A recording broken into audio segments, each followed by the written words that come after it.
کیوں بلایا تھا آپ کو میر وجاہت خان نے؟ ممتاز بیگم کمرے میں داخل ہوئی تو زینب خان کو سخت تیوروں سے اپنی طرف متوجہ پایا۔ وہ گہرا سانس لے کر ستاشا سے مخاطب ہوئی۔ ستاشا بیٹا، جاؤ ذرا مہتاب کو بلا لاؤ، وہ تمہاری تائی جان کے کمرے میں ہے۔ جی اماں۔ ستاشا نے اپنی کتابیں وہیں رکھی اور کمرے سے نکل گئی۔ زینب طنزیہ مسکراہٹ کے ساتھ ماں کو دیکھنے لگی۔ او، تو میر وجاہت خان نے کوئی نیا حکم جاری کر دیا ہے اور ان کے چھوٹے لاڈلے بیٹے میر اعظم خان کی بیوی ممتاز بیگم ان کا حکم بجا لانے میں سر کی بازی بھی لگا دیں گی۔ تم چپ رہو زرنا، تمہیں تو چھوٹے بڑے کی تمیز ہی بھولتی جا رہی ہے۔ کم سے کم مرے ہوئے باپ کو تو بخش دو۔ میر وجاہت خان نے میرے مرے ہوئے باپ کو بخشا؟ کیا انہوں نے سوچا کہ آپ کو اپنی پسند کے خلاف بیاہ کر لانے والا میر اعظم خان اب اس دنیا میں نہیں رہا؟ تو پھر کیوں ان کی کیے کی سزا 22 سالوں سے آپ اور ہم تینوں کو دے رہے ہیں؟ کیا قصور ہے ہمارا؟ کیا ہوا ہے اماں؟ اسی لمحے بڑی بیٹی مہتاب اور اس کے پیچھے زرتاشا کمرے میں داخل ہوئی تو زینب کو غصے میں دیکھ کر مہتاب چونک گئی، کیونکہ زینب کے غصے کا مطلب کسی طوفان کی آمد تھا۔ تشریف لائیے مہتاب اعظم خان۔ لگتا ہے اس بار اماں کے ناتمہ کندھوں نے میر وجاہت خان کے حکم کا بوجھ اٹھائے سے جواب دے دیا جو آپ کو یاد فرمایا جا رہا ہے۔ جی تو اماں، اب کون سی قربانی دینی پڑے گی ہمیں؟ مہتاب، اسے کہو کہ میری نظروں سے دور ہو جائے ابھی۔ ممتاز بیگم غصے سے بولی تو زینب کچھ کہتی کہتی لب کاٹ گئی اور مہتاب نے سواریہ نظروں سے ماں کو دیکھا۔ ہم لوگوں کے آقا جان نہیں ہیں وہ صرف میر حیدر خان کے بچوں کے آقا جان ہیں۔ اماں، یہ بات کتنی بار سمجھاؤں میں آپ کو؟ سمجھنے کی تو تم لوگوں کو ضرورت ہے۔ یہ زبان ہمارے لیے کتنی مشکلیں لے کر آ رہی ہے، اس چیز کا تم لوگوں کو اندازہ بھی نہیں۔ یہ مت بھولو کہ اس گھر کے علاوہ ہمارا کوئی اور ٹھکانہ نہیں چاہیے ہمیں یہ خدا ترسی میں دیا گیا ٹھکانہ۔ زینب چیخ کر بولی۔ اب چپ کر جاؤ زینب، اماں کی بات تو سن لو۔ مہتاب نے سختی سے کہا تو وہ اپنے غصے کو قابو میں کرنے لگی۔ اماں بتائیں نا، کافی دیر سے خاموش کھڑی زرتاشا نے کہا تو ممتاز بیگم نے ایک خاموش نظر تینوں پر ڈالی اور بولی، میرے خیال میں مہتاب اور زرناب نے جتنا پڑھنا تھا پڑھ لیا، اب صرف زرتاشا ہی اپنی تعلیم جاری رکھے گی۔ وہ خاموش ہو گئی کیونکہ زینب کے چہرے کا رنگ بدلنے لگا تھا، پر مہتاب نے اماں کو مزید بولنے پر اکسایا۔ مہتاب کی شادی کر دینی چاہیے، اتوار کو کچھ لوگ دیکھنے آ رہے ہیں، آقا جان کے دوست کا پوتا ہے، اپنا بزنس ہے اس کا۔ یہ سنتے ہی زینب چونک کر مہتاب کی طرف دیکھنے لگی جو خود بھی سکتے میں اماں کو دیکھ رہی تھی۔ پر اماں، مہتاب بھابھی کے ماسٹرز کا آخری سال ہے اور سرنا بھابھی کے میڈیکل کے بھی ابھی 2 سال باقی ہے۔ ستاشا کو ان کی دوسری بات سے زیادہ پہلی بات قابل اعتراض لگی۔ میں نے بھی ایسا ہی کہا تھا، مگر آقا جان کہتے ہیں کہ عورت کا کام صرف ہانڈی روٹی ہے، اور یہ کہ میرے سر پر 4 پوتیوں کا بوجھ ہے، ایک ایک کر کے وہ اس فرض سے سبکدوش ہونا چاہتے ہیں۔ اور وہ یہ بھی کہہ رہے تھے کہ زینب کو بھی اب کچن سنبھال لینا چاہیے کیونکہ وہ بھی شادی کے لائق ہو گئی ہے۔ اور آپ چپ کر کے سب سن کر ان کی بات پر آمین کہتی چلی آئیں۔ تو میں کیا کروں زرنا؟ ان کی بات ماننے کے علاوہ ہمارے پاس کوئی چارہ نہیں، ویسے بھی ان کی بات اتنی ناقابل قبول بھی نہیں۔ ممتاز بیگم کی بات پر مہتاب نے سختی سے اپنے آنسو ضبط کیے۔ ہاں، آپ تو ایسا ہی کہیں گی کیونکہ آپ کو ان کی ہر جائز ناجائز بات ماننے کی عادت ہو گئی ہے، مگر اب اور نہیں اماں۔ ہم نے بچپن سے ان کی ہر بات پر نہ چاہتے ہوئے بھی سر جھکایا، صرف اس لیے کہ ہمارے سر پر نہ تو باپ کا سایہ ہے، نہ کسی بھائی کا مضبوط کندھا۔ ہم اپنی مرضی سے نہ پہن اوڑھ سکتے ہیں، نہ کہیں جا سکتے ہیں، تو کیا اب زندگی کا اتنا بڑا فیصلہ بھی ان کی مرضی سے ہوگا؟ کیا ایک خان حویلی سے نکل کر دوسرے زندان میں داخل ہو جائیں گے؟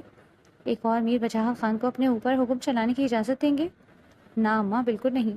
وہ سختی سے کہتی آنسو صاف کرتی کمرے سے نکل گئی تو ممتاز بیگم نے مہتاب کی طرف دیکھا جس کے آنسو اس بات کی گواہی تھے کہ زینب کی باتیں ان کے جذبات کی بھی ترجمان تھیں۔ میر وجاہت خان، جن کے چھوٹے لاڈلے بیٹے میر اعظم خان اپنے پسند سے شادی کر کے ممتاز بیگم کو حویلی تو لے آئے تھے، اور میر وجاہت خان نے ان کو معاف کر کے رہنے کی جگہ بھی دے دی، مگر دل میں جگہ نہ پائے۔ اور رہی صحیح کسر اوپر تلے کی 3 بیٹیوں اور میر اعظم خان کی اچانک موت نے پوری کر دی، جس پر میر وجاہت خان نے ممتاز بیگم کو منحوس قرار دے کر نفرت شروع کر دی، اور وہ زینب کی ضدی طبیعت سے بھی نالا رہنے لگے کہ کہیں یہ بھی اپنے باپ میر اعظم خان کی طرح انہیں کوئی دھچکا نہ دے دے۔ اس لیے وہ جلد سے جلد اس بوجھ سے چھٹکارا چاہتے تھے، اس چیز سے بے خبر کہ ان کا یہ فیصلہ کسی کے دل کی دنیا کو برباد نہ کر گیا۔ مہتاب جو اپنی ماں اور بہنوں کے سامنے بالکل خاموش تھی، مگر رات کی تاریکی میں وہ چھت پر بیٹھی اپنے آنسو ضبط نہ کر سکی، وہیں خود میں گم بیٹھی۔ جب زینب کی آواز پر مہتاب نے جلدی سے دوپٹے سے آنسو صاف کیے اور اٹھ کھڑی ہوئی، مگر زینب نے اس کی سرخ آنکھیں اور سوجی ناک کو دیکھ کر اس کے دل کا دکھ سمجھ لیا اور لب بھیج گئی۔